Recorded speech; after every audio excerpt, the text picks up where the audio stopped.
সম্মানিত মুসাল্লিকরাম, জামাতের যেহেতু 10 মিনিট আছে আর, তো আমরা কিছু মাসলা মাসালা সম্পর্কে আলোচনা করি, আলোকপাত করি। তো এতে আমাদের জানাও হয়ে গেল এবং আখরাতের সংগ্রহ হয়ে গেল। তো যেহেতু আমরা নামাজ সম্পর্কে মাসালা জানবো, তো নামাজ পড়তে কিন্তু আগে পাক পবিত্র হওয়া লাগে। তো পাক যেহেতু হওয়া লাগে আমাদের, তো পাক হইতে গেলে গোসল এবং অজু এই দুইটি লাগে।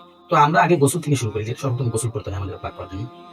তো আমরা গোসলের ফরজটা শিখি। তো গোসলের ফরজ কয়টা তো সভাপতি সাহেব?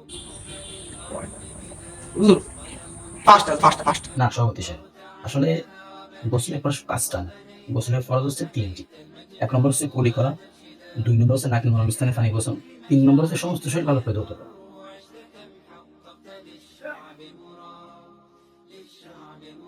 হুজুর, না এতে কথা আছে। জি সভাপতি সাহেব কিছু বলবেন? বলা তো আমার অনেক কিছু আছে। জি বল। আমি এই যে গোসলের ফরজ আমি কইছি পাঁচটা, যেহেতু আপনি আমার এখনো করতে পারতেন। আমার অত মাসের মধ্যে বইলে আমার হোমানটা কেন কইলেন কোন দিক? আমি জানি না ভালো হয়েছে, আপনি আমার এখন কবেন গোপনে কবেন সভাপতি সাহেব গোসলের ফরজ পাঁচটা। আমি কইছি ভুল, আমি মানতেছি, কিন্তু আপনি আমার এখন কইতেন বেশি বলতেন না। আপনারা সবসময় বেশি বলতেন, হ্যাঁ? আপনার ব্যাগ ব্যাটিং যা আছেন এখন চলবে না, আলিন থাকা লাগবে না এই মস্তি। কি বলেন? আমি যা বলতেছি বলতেছি। হ্যাঁ